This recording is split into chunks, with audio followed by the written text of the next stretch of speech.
All right, Steve. Steve, where'd you grow up? Where are you from originally?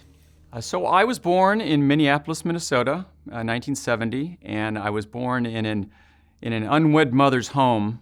Uh, if my mom didn't have me, I would probably believe that she wasn't even there at the time. But my mom had me, and whenever I get asked that question about where you're from, I always think about the line from the movie The Jerk. He said, "I was born a poor black child," right? And then life's been pretty tough. But that's where I was born, and I spent the next 9 months in Minnesota. And then my mom was young; she was 18, 19 years old at the time, and she ended up wanting me to escape from that environment because she was kind of a pariah and wanted me to move out to the other half of her family, which was her father and her other step brothers and sisters, out to California. So at 9 months old, I was brought out to California and lived in the east side of San Jose, which back then was, it fascinated me because it's where I have this fascination with lowriders and whatnot, because there's fuzzy balls, chains, and that's where it was. It was the Hispanic part of town. That's where I sort of grew up until I was 2 years old.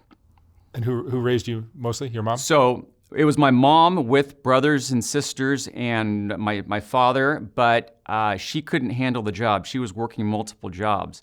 And so I was just sort of just bouncing around between 0 and 2. And, fortunately, this is where, I'm not sure. My whole story is whether it's luck or lucky or unlucky. It depends on who you ask. Some people say that I'm very lucky, and other people say that I'm unlucky. But I think right now I'm in a great place. But back then, I didn't really have any stability in my life. And so my mother had a sister who was in a class, in third grade class, and this third grade teacher was looking for a child. And the teacher had expressed to all the students that it would be really nice, that she would like to adopt a child somehow. And my aunt raised her hand and said, "My sister has a little boy, maybe you should try to get him." I mean, that's crazy to even bring that up as a teacher and a student at that age. So the teacher ended up reaching out to my grandparents, and they said, "You know what? Let's send you over for a trial run and go hang out with the teacher." So I ended up packing a bag. I didn't know this. I was told the story after, but I ended up having a bag with one stuffed animal, and I went over as a trial run with the teacher, and that's where my last name comes from, Mellon. I was adopted into the Mellon family, and that trial run ended up never turning back. So I was adopted at 2 into a family, and and never saw my biological mom for the next 16 years until she randomly approached me before school right after I turned 18. But that was the very beginning, and I think I was lucky to avoid. There was abuse and molestation, all sorts of crazy stuff that was going on that was surrounding me, but I think I was young enough to... In your biological family? Yeah, from the biological family. So I think I was young enough, and I don't think the boys were impacted, but I know there's a lot of stories of some crazy stuff that happened. But I think I got out of there, and I got upgraded. It was like the Jeffersons. I moved on up. I went from Eastside San Jose, if you know Northern California, and I went from there to living in an upper middle class with a Stanford PhD father and a teacher, a mother. It was just the classic, just stability that you could have. And from that point on, the therapist had told my parents to keep things all very, very calm and don't move them around, because it's your 0 to 4 years are very, very important. So they kept it as stable as possible, but I was basically an only child and adopted into this family at that time. So a good childhood from 2 on, right? It was the best. I was a spoiled child. I got all the things that I wanted. I learned how to kind of take advantage of the opportunity and get what I wanted. But I understood that I wasn't abusing it, but I had everything. I had the shiny red Team Mongoose bike. I had all these things that I wanted, and my parents were hardworking, and they didn't have a lot, but they lived in a nice neighborhood. So, and this was in the beginning of Silicon Valley, when my dad was working for a high tech company, and they were all friends with the Steve Jobs and the Microsoft and Bill Gates and whatnot. They were all working together, just building Silicon Valley. And so I was kind of in that era that didn't really know that computers were going to be around. But I had Pong when it first came out. I had Atari. I had all the toys and everything. So as far as I knew, I was just the little kid that was just being passed around. And I didn't realize until later on in life how important those first few years can be, because it really sets the rest of your life. And I should have told, looking back at myself, I would say, well, you'll be in therapy at a certain time. And that's what happened. I had some wild twists and turns when I got a little bit older. Fate is interesting, isn't it? It is, yeah. You were 2 years old. You didn't know what to do or who to. I was just a little kid, and I wanted to be loved. I wanted people to laugh and smile. So I became kind of the class clown, where I would try to make people laugh, because I figured when people were laughing, they were happy to be around you. And so I was a little kid who would be... That's all we want. That's all I want. But we all do so many things to get in the way of that, don't we? Yeah, I wanted to be loved. I wanted to be liked. I wanted to be happy. And so I didn't know what I had to do, but I saw how people responded to things, and I had the best friends. I still have friends from when I was 4 and 5 years old that we're just like this. So once I connect with people, I like to connect with them forever.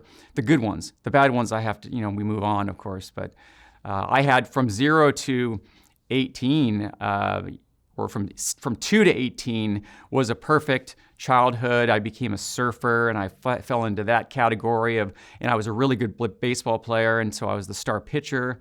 So I was making my parents really happy.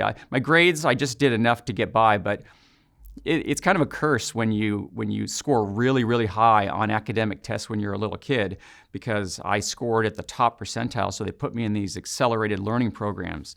And those programs ended up making me just sort of rely on that. I didn't have to work that hard. I could just kind of get by and get A's and B's without really working. But did those first 2 years where you were with your biological family, was there any repercussions from that, you think? Well, there's strong memories that I have. Well, do you have memories of it even? Yeah, I have few memories. I have memories because I love trains, okay, and I was always fascinated with them. And I didn't find out till 18 years later that my grandfather was a train conductor. Okay, so he would bring me onto the trains when I was a little kid. And I also loved, red convertible. I ended up buying straight out of the movie Swingers. Vince T. bought a Mercury Comet red convertible, and I always was fascinated with that car. And I guess my mom had that when I was 1 year old, and so there's little things that. So there are memories from even 2. There are memories, right? So I remember the first memory that I really have is when I was being adopted. My parents took me to this place called Toys R Us. And in Toys R Us, they said you could have any toy you want. Now, what I remember is being in this big store and wanting and looking at everything, and I didn't know, like, anything you want, anything. And I ended up getting a red fire truck. And I still have that red fire truck to this day. So it just brings back those memories. So those are even before 2. Yeah, it was that. Well, that was right at 2 to 2.5. Okay, so that was right around then. So I have memories from that point. So our earliest memories are probably from around 2 years old. Yeah. Spotty. I would think. Yeah, I think that I think a lot of those memories are just from photographs or from things your siblings tell you or whatever. Exactly, and I didn't. I understand that the brain doesn't solidify its memories till about 7. So those ones are definitely spotty. But yeah. And then after 18, what did you do? So the day that I turned 18, well, all along I had the opportunity to communicate with my biological mom. She would call, but I'd never want to talk to her because I was embarrassed about my situation. I was told that I was very special, but I had the opportunity to speak with my mom anytime I wanted, but I didn't want to because I had this dedication toward my adopted parents. So the day that I turned 18, right after, I got approached before school I had a red truck at the time, and I was getting out of my truck, and this woman approaches me, and she was nervous, and she looked very similar to me. And she goes, "Hi, Stephen," and no one called me Stephen. My name is Steve. And she said, and I knew exactly who it was. And she just started crying, and I started crying. And I knew that it was my mom, but I hadn't seen her or seen anything of her since I was 2. And she knew that she technically couldn't approach me until I was legally 18, and so she had to stay away. And I felt that it would have been betraying my adoptive parents if I would have made a relationship with her, because they did all the work and they raised me. And I know it was just complicated then, but when she approached me, I then had the ability to stay in contact with her. I just said, it's going to be on my terms. And so I had her number. And from that point on, I stayed in contact, but once a year maybe or whatnot. And then finally, when I got a bit older, this is jumping ahead a little bit, I asked to learn about my biological father. And so I didn't know about him until I was 30, because what had happened, she told him that I died in a car accident when I was 2. So he, in that side of the family, thought I was dead for 20 years. And not until, the story goes, not until I was, his mother was getting her hair done in a shop in Minnesota, that they heard that there was this little boy from Esco, Minnesota, that actually is graduating from high school. And they think it was from my father. So they sent people out to my graduation. And so I'm at my graduation and I'm taking pictures, and these people were coming up to me that I'd never seen before. I didn't know, and they were handing me pictures and wanting to take pictures of me. And I just said, and I go, I don't know who these people are. They were my aunts and uncles and other relatives that had found me and came out to see me. So I went back and Reconnected called my mom and said, who were these people? And she knew who it was and got so upset. She went and basically attacked them and had to have a restraining order against her for attacking that side of the family, for intruding into my life. So I didn't know that I didn't know these people, and they didn't know of me, because they all thought I was dead. But that was a pretty brutal way to isolate me and insulate me from what at that time was the abusive and alcoholic side of the family. And I didn't know any of this. I was just, but people cared about me behind the scenes, which is fascinating to think that I had this loved new adopted family, but yet there was all these people that were behind the scenes that actually were looking for me, wanted to know about me, and cared about me. But so I ended up finally later on, years later, after there's a big problematic period in here where I had to get sober. But in that whole period, I ended up reconnecting and meeting my mom and dad and setting up a surprise meeting with them. And it had to be in a public place. It ended up being in a McDonald's. And talk about an interesting situation. They hadn't seen each other in 40 years, and they're mom, dad, yelling at each other, angry, me sitting there going, okay, I did it. I'll never do this again. But at least I had the opportunity to look at both my parents in the eyes for one time. I'll never do it again. But you were 20? No, I was probably 30 at the time. 30. Yeah. So what'd you think of that interaction? That was super bizarre, because he had 4 other boys after. So I have 4 half-brothers. And my mom never ended up having any more kids. But that interaction was, he gave me 30 minutes. I can't believe I'm even communicating. Gave me 30 minutes in a public place, and he had a watch that had a timer on it. And when that timer went off, he beep, beep, beep, beep. He said, it's over. And I said, thank you both. And we got up and we went our separate ways. And so that was the only interaction I've had with my biological family all together at once. Now I have an independent, separate relationship with all of them, and it's wonderful. And the only reason I do, it's because my adoptive parents both died. So with them dying, it allowed the opportunity for me to at least open up that door and not feel like I'm betraying the people who raised me. Are those relationships rewarding now? I would say I learned a lot about myself and my problems and things that happened to me and where they came from.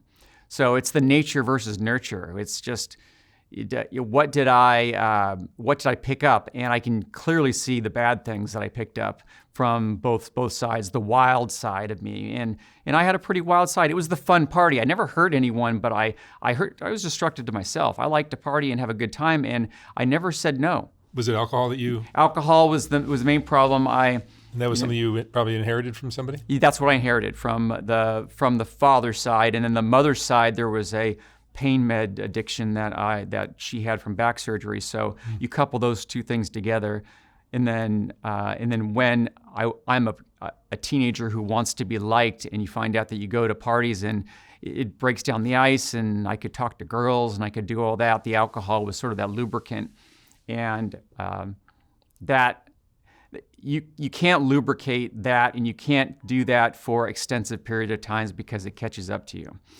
And where it caught up to me is when I got really sick with cancer. So that happened at what age?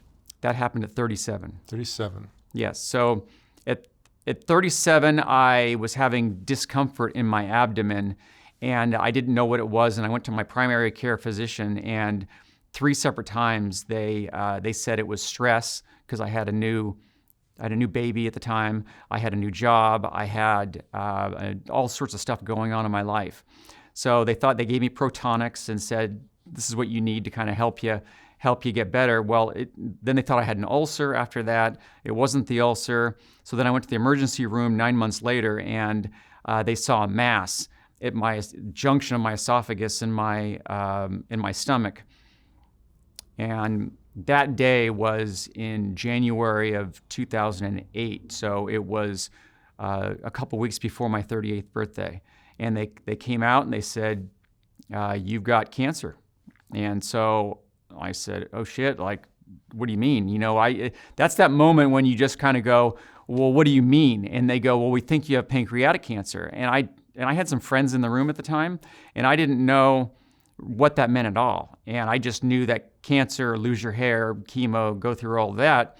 But I got 3 separate opinions in the next week, and then they recommended that I have I chose going to Stanford because my dad went to Stanford, my relatives went to Stanford, they all got into Stanford, and I was like, well, this is my way into Stanford, is through the hospital. So I basically got into Stanford, which I couldn't have gotten in through my GPA, but I got into the hospital, and I felt confident that they were going to be able to fix me. And they said, we're going to do it on January 30th, the surgery, and we're going to remove your stomach. And the first question is, how can you live without a stomach? And you clearly can, because it's been quite a while now. But I said, I don't want to have the surgery on January 30th because that's my birthday. And I don't want my death day and birthday to be the same day. That just makes too much of a story right there, and I don't want that to happen. So the only decision I really had was I chose the hospital, Stanford, and I chose not to have the surgery on my birthday. And I did it a week after. So you ended up having cancer of the stomach? Of the stomach, correct. So not pancreatic, which would have been... It was, well, they thought it was pancreatic cancer, so they took half my pancreas out. So they didn't know really until they took everything out. But the surgery ended up being pretty major. They took out my stomach, my spleen, half my pancreas, a third of my esophagus, and that was the first round of my treatments. And then they did chemo and radiation following that. And chemo is super hard. The radiation is what almost killed me. And I was down to 95 pounds, and I'm 6'1", and they got it just beat the hell out of me. But the last day, well, let's go back to the surgery. That surgery, I woke up and I thought everything was fine, and I had my friend, one friend in the ICU with me, and he said, and he could see me going in and out of consciousness, and this young nurse came in and said, something's not right with him. So the doctor came in, doctor says, no, this is normal. Well, she called a code blue, which overrides the doctors. And so everyone went out of the room, all the doctors came in, and then I passed out, and they were wheeling me back into the surgical room, and they were gonna reopen me up. And that was within hours after I woke up out of the ICU. So I remember yelling, 12 monkeys, 12 monkeys, because the movie with Bruce Willis and Brad Pitt, it just reminded me that my body was being taken and I had no control over this, and I thought they were gonna harvest my organs and send them off to China and stuff. I literally was in a hallucinatory state.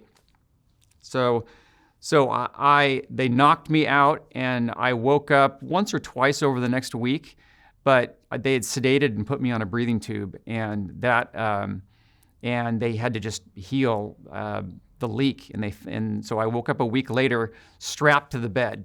I was literally strapped, arms, legs, because at some point I tried to rip everything out and try to tell my wife. I remember waking up saying, "Save me, save me," and she was like, "What's wrong with him?" And they ended up, "Get him over here," and they ended up knocking me out. It was a total chaotic movie scene. That part ended up being a month in the hospital, and what I was told prior to that was it'll be a week, it'll be a 7-hour surgery, you'll come out, you'll be fine, you'll then do chemo and radiation and it'll all be okay. But I was at a later stage. I was stage 3B at the time, and that, fortunately it wasn't 4. That's all I knew. It wasn't 4 because that's like almost a death sentence. This was like a 15% chance of survival. So I ended up leak held, made it out that month, and then had to start the chemo. The chemo was multiple sessions of IV, and the only benefit all that came out of that chemo was I got pulled over leaving chemo one time, and the officer sees me with all these bandages, and he just goes, "Move along, go. You're okay. We're not going to give you a ticket." That's the only thing. Besides that, chemo was pretty brutal. Radiation was crossed over at the same time, and that's where I have these 3 tattoos now, where they just had to isolate and radiate me every day. And I was losing so much weight that I had to gain weight somehow, and my intestines were stop working. Here's how crazy this whole medical system is. So my intestines stopped working. I was being radiated, so I would go to my local hospital, but the radiation appointments were right next door. They will not allow you to walk next door to do your radiation, so they have to have an ambulance come get you. So I ended up having an ambulance come get me, drove me next door, radiate me, and then put me in the ambulance and bring me next door and put me back into the hospital because I was so dehydrated and so beaten up, and they had to put what's called a PICC line in me, where I have it's a TPN. It's a nutritional thing where they feed you through a feeding tube. So I had that because I was just super weak. But that was the first 6 months. It was getting through everything that was a lot harder. But I went in on my last day of treatment, and I said, "Doctor," I was crying. I just couldn't. I was like, "I'll do whatever you want me to do, but I don't think I can handle much more." And he said, "That's it. We're done." He's like, "You did 90% of what we thought you'd do, but more than I thought. No, you did more than I thought you could do, but you did 90% of the protocol." So I said, "Thank God." And then I left, and that was the beginning of the real healing process to try to get back to a normal life, which at this point I went from 175 to 95 pounds. So I physically looked different. I was insecure. I looked really sick. I was on heavy doses of medication because they gave me whatever I wanted. The doctors give you all the pills you want when you're dying. So I acquired over the next year in a heavy OxyContin addiction. So I was taking, for the number of people, I was taking 400 milligrams a day of OxyContin, which is 20/20s, and that's enough. That would kill me. Now when I go in for other surgeries, you'll get maybe 50 in a full day, and I was taking 500, 400 at the time a day, and so no one followed up on me. That pain addiction, they're just happy that I survived. So now my marriage is challenged because I've got this pain med addiction, and I'm convinced that it's actually really pain. It's not, it's not. So that I will say, of all the things that I've done, that's probably the hardest thing that I've had to do was detox off of heavy opiates. Really? So yeah, I was on my floor for a week. I was on my bed for another week. I was shaking, shivering, sweating.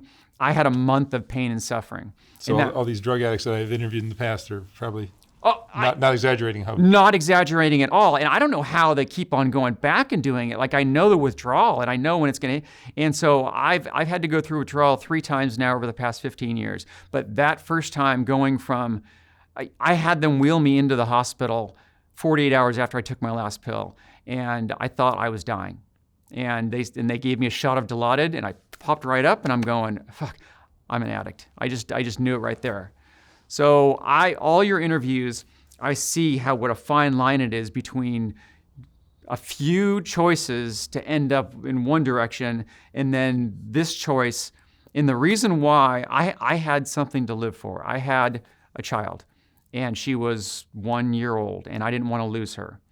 And my behavior was just not good. The addiction really, really, really kicked in, and I was just so happy to still have my daughter, but I got to a point where I couldn't see my daughter without supervised visits. I was starting to, so then of course I checked myself into rehab. No one sent me to rehab. No one says no to you when you're dying of cancer. They just let you do whatever you want. And so I just knew that I fought so hard to live, and then now I'm killing myself. And my wife wants nothing to do with me. And, she sent me divorce paperwork while I was in rehab. And so it was like everything was falling apart. So did you end up divorced? Yeah. She divorced me while I was in rehab and took custody of my daughter. And that I spent a month in rehab, I spent 2 rehabs. The first rehab I spent 2 weeks in, and I walked out thinking I had it all fixed. 6 months later, I'm in my second rehab, way worse than I was after the first one. So talk about, another low in your life, right? You're trying to survive cancer, and then you're dying. You're now killing yourself from alcohol and drugs, and and I'm sitting at my second rehab, just looking around at. I've seen every story now, like the craziness that you definitely opens your eyes to what people are going through. But I would walk down to the creek by myself at this rehab, and I would just cry. I was just like bawling because I'm going, how did I get from living this life, married, child, everything is so good, to being isolated and in so much pain? And now I thought I was a loser, basically. I lost everything. And so, I hid it from my work because they didn't know I'm a financial advisor, and it's a very restrictive, compliant world, and they didn't know what to do with me. They didn't know how to handle the fact that I had this cancer, because I don't think anyone had really survived a cancer like I had. So, they didn't really know how to handle me at that prior firm, and so I was kind of like on the edge of embarrassment. Therapy, trying to fix myself, trying to save things. What was more difficult for you, the fear of dying of cancer, or the pain of going through the opiate addiction? For the first 5 years, the fear of dying was constant.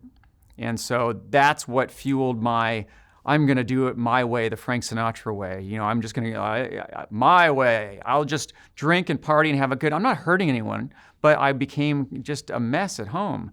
And it was just not healthy. So once I got past 5 years, they said they didn't want to see me anymore for the cancer. And I was shocked. I was going, what do you mean? And they said, yeah, you're just like everyone else. And then after that's when it started, the alcohol. I'm like, well, I'm just going to go back to being who I was. So drinking wine a little bit here and there. So the wine it just accelerated and it became a substitute for the pain meds that I was taking that I had gotten off of the year before. So I didn't drink for a year and a half while I was on the pain meds, but I didn't need anything else. I had the pills. And so what was worse was then the pain and suffering from the second rehab and completely giving up, like my decision making, and then getting out of there, and they wanted me to go to sober living, and I'm like, no, I've got a house, I've got all this stuff, I'm not going to sober living. Well, they go, you really should go to sober living, and so I ended up spending 6 months in sober living, and that was freaking crazy. I mean, my literal roommate OD'd on heroin my first week right in front of me, and we called 911, and it was straight out of Pulp Fiction. They had to give him the needle, and he popped up, and he dropped down, and I'm going, this is not sober living. Like, what? I'm sitting here in a dangerous environment. I'm barely holding on myself. lost my family, and everything is just, I'm just trying to keep my job so I actually have some sort of employment. And they don't know that I'm in sober living, because I still technically have an address. But it was walking a fine line between all of this stuff and trying to not be embarrassed about the loser that I felt that I was, and trying to be liked because I was this little kid still just wanting to be liked. And that whole thing was getting sober was hard. I went to 3 meetings a day for, multiple years. And I went, AA was a part of my plan, and there's other things, other substances, other things that were involved in my whole story. But, if I just say I partied, I know what it's like. I've been there with everything. I haven't smoked crack, but pretty much everything else, right? I've really pushed myself to these limits because I never said no. And I wanted to be the guy that people, hey, Steve's here. The party's going on. I was the last guy at the party all the time. So, but that becomes very destructive. And the crazy thing is when no one's saying no to you, at some point your behavior, you become an asshole basically. You're no longer, just, oh, Steve's, going through a lot. It is, God, it's been 5 years now and he's still alive. He's not dying anymore. So my good college friends just go, oh, Steve says he's dying again, right? Sure thing. But, I've had people that have stayed with me from elementary school, from high school, my clients that stayed with me through the whole process. They were with me from the beginning to the end. No one left me. And that, to me, is what got me through, because I was this little kid who was left. My mom left me. My dad left me. I was left to kind of figure out myself. Both of my adoptive parents died young. My mom at 52 of a heart attack, and my dad at 57 of a heart attack. So I'm 54 now. So I'm right in that age where, and I have a daughter who's 17 now. So I got to see the process and how did my biological mother give me up at 2? I don't know how she did that, but it ended up being for the best.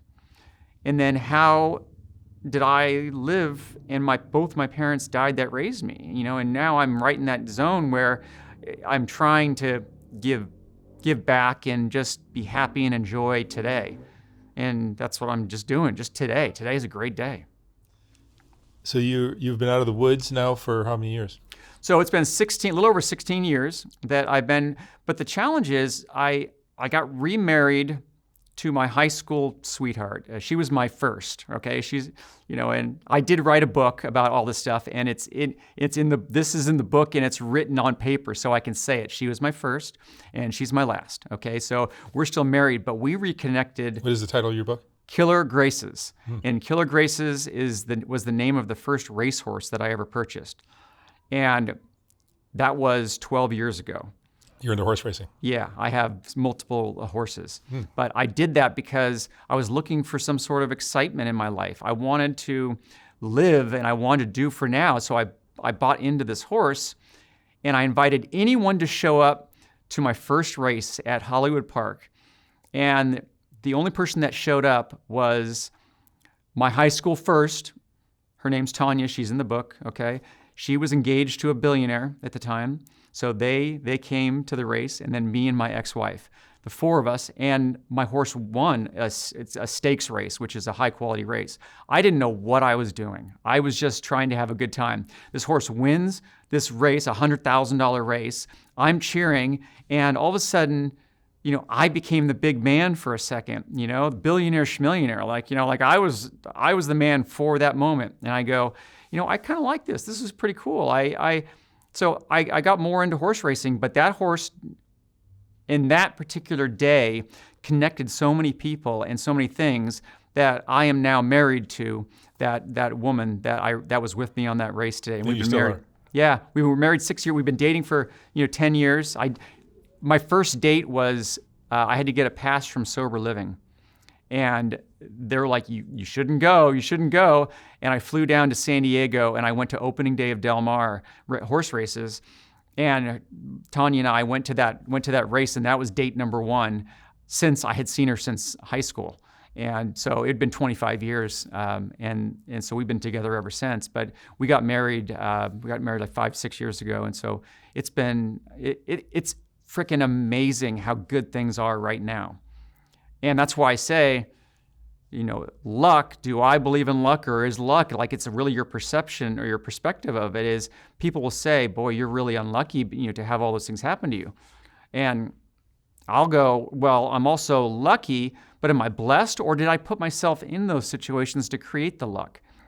So people who are with me want to, in the horse racing world, people want to buy horses with me because they say you're lucky. And people want to go to Vegas with me because they say you're lucky.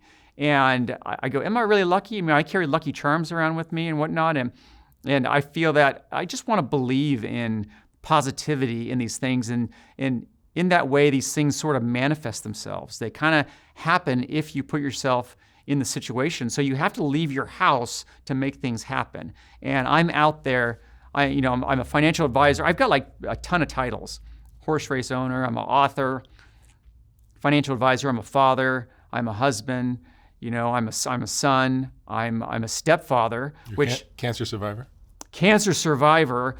Which makes me, I'm a mentor and a board director for Debbie's Dream Foundation. So I travel to Washington, D.C. every year, and I meet with another 100 other stomachless people, and we go and advocate on Capitol Hill, and I meet with Senate and Congress members and communicate with them about the desire to continue helping, because I think people who, not just stomach cancer, but just cancer in general, or addiction, or anything, when you recover and you get to the other side of that, you actually want to be a better person, and you want to do more positive things. And I want to get out there and do more positive things. And part of it maybe is a part of my age too.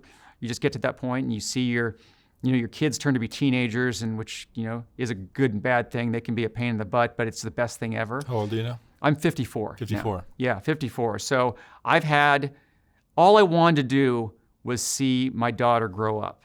That's all I wanted to do. And she was 1 when I was diagnosed. And now she's 17 and she's going to the prom tonight, junior prom. And I'm upset that I'm not going to see that, but it is the most wonderful, amazing. She is was my inspiration for everything, for me to actually be here. And to have, we all need something, whatever it is. And as in they have God, or your whatever you call God. And I had my daughter. She was being taken away from me. I needed to keep that. I wanted to be there for her and not let her go like I was let go. But fortunately, I have a great relationship now with my biological parents. So we communicate all the time. My mom was at my wedding 5 years ago, and I got married at City Hall. Just kept it simple with my close friends, and so life right now is I want to stick with good people. And that's really what I'm out doing right now, is I'm just sticking with good people and mentoring people through the early stages of cancer. But I even put my wife through hell, because a year after we got married, my gallbladder went out. And I ended up having, my gallbladder was gangrene, like 80% gangrene. So I had to go in for major surgery, spend 8 days in the hospital there for gallbladder cancer. So now I'm missing my stomach, my spleen, half the pancreas, the gallbladder, a third of my esophagus, and part of my intestines. Because on a day 2 years ago, I had to have surgery on my head. I had a Mohs surgery on my head that was skin cancer. On that day, the pain was so great after it wore off that my intestines locked up. And so my intestines did what's called intussusception. So they locked up, and I had to go to the emergency room that night with locked up intestines. So I'm sitting there with a bandage on my head. I'm in the emergency room with intestines that aren't moving and screaming in pain. And 3 months later, I had to have intestinal surgery. So they resected 6 inches of my intestine, and the doctor tells me, this is going to be easy. Compared to what you've been through, this will be maybe a 3 out of 10 compared to the 9 out of 10 you went through. And I said, okay, doc, but nothing goes easy for me, so please keep that in mind. He nicked something, And in nicking that, I ended up spending a month in the hospital. And I was on a wound pump for 2 months. I couldn't eat anything. They had to put me on TPN. So I was lying in, after I got out of the hospital after a month, I was being in bed. And if you roll over, you block the alarms on those pumps. So my wife would jump up in the middle of the night because the alarms would be going off. And I wasn't sure if it was the stuff pumping in or pumping out that was being blocked, but I had multiple pumps in me just to recover. So it's with that happening, and then because of that surgery, I now have an intestinal hernia from that, which they don't want to do surgery on. So the smile on my face and the excitement that I have for life is not without everyday challenges right now. What are the most important lessons you've learned after all of this? Well, I know that positive attitude is a lot I feel that if we can get sick by being depressed and negative and your body immune system can be worn down, I feel that the exact opposite can happen.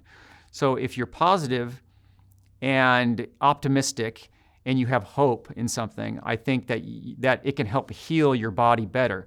So people say I have a purpose to be here, or am I just optimistic, or am I just that little kid who just wants to have a good day today? Like, I don't know, whatever it is, but whatever it is, I've learned that we can survive these things. The challenge with me is I know how hard it is now.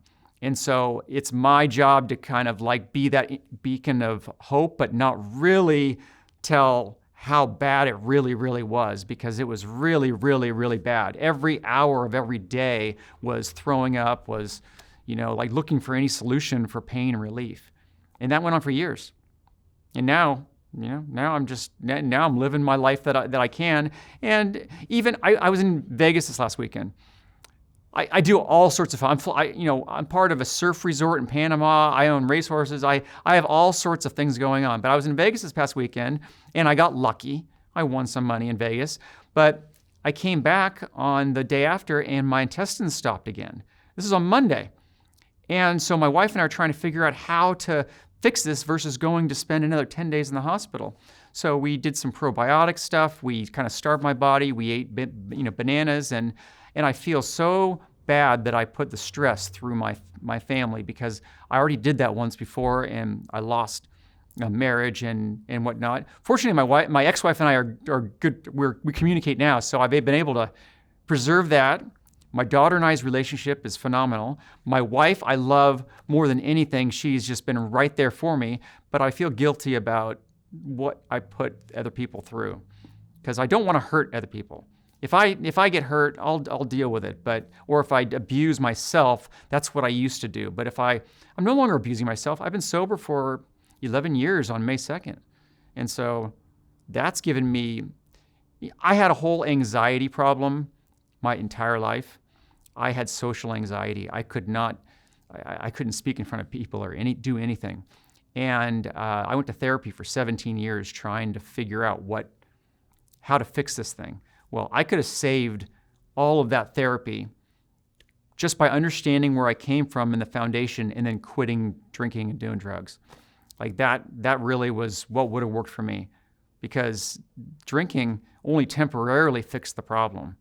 I could go out and I could be social and but I've had panic attacks in class, in college and in high school, where I've had to literally get up and sprint out of the room. And, that's how tough it was. I remember I would have paid any money in the world to not feel the way that I did. And I don't now. So right there, that to me is, for me to be able to come here and even communicate with you in this environment is huge for me. But I spoke in front of a pharmaceutical company a couple of weeks ago, and there was 300 people there, and they gave me a standing ovation after. And I was like, oh my God, wow, they're getting something out of this. So that's why I'm out there trying to just communicate the hope and the optimism to other people, because I see your stories are mind-boggling about where people are, but it's not easy, and it's a fine line, and it's only a handful of decisions that could get you one spot or the next. Yeah, but you made some good ones, and I made bad ones, and then I started to make good ones, and then now I'm everything I do now has been very, very positive and good. So if I can just keep, I told my wife a couple days ago, I just said, if I can just keep right now what I have forever, that's all I need. And I've got the love from everyone around me, my good friends I've had for 50 years, and doing fun things, like coming here. This is great. Excellent. Maybe you can get back to your daughter's prom. Right, exactly. Junior prom. I know. Just junior prom. She's going to 2 proms, and I'm so proud of her. Just where she's come, and I see so much of her in me, or me in her, and that's the beauty of children. But another lucky gift that I got was that I got to have a stepson. And I never thought I was going to have kids because I became infertile after all my zapping and this and that and the other. And so I got a stepson that has been truly one of the surprises in my life, that I was able to be a positive influence on this stepson who's 17 also. He's, so they're both 17, my daughter and stepson. And then I have an older stepson who's out of the house and stuff, and I'm helping him too. But that is the rewards. It's these little things in life that I get paid. It's not the money. It's those little things that keep me going every day. Excellent. Steve, thank you so much for sharing your story. Thank you for having me. I'm blessed. Thank you.